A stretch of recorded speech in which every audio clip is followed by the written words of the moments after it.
Well, for our Ag Weekly segment, we're gearing up for the holiday weekend. Emily Griffin visited a chicken farm where the hens are preparing your Easter eggs.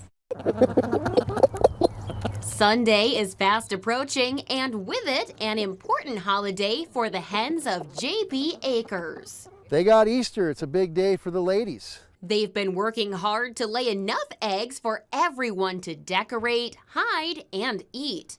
Yes, actually last week we sold over 75 dozen eggs. So business has been increasing, and we generally see an increase this time of year. James Babcock's chickens all lay brown eggs. Still warm.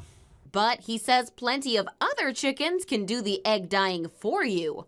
There are some breeds of chickens that actually produce colored eggs, your blues, your greens, and even olive eggers. And when the decorating is done and it's time to eat the eggs, Babcock says local is best. There's so much difference between the farm fresh eggs and the store-bought eggs in taste. It's all about what the chickens eat.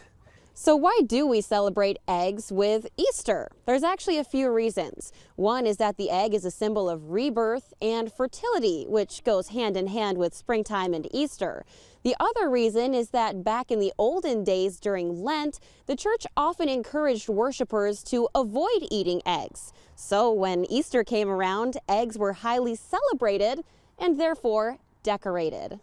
For whatever reason you may have for incorporating eggs into your Easter, farmers remind you to buy them locally. Regardless of what county you're in, you'll find egg producers.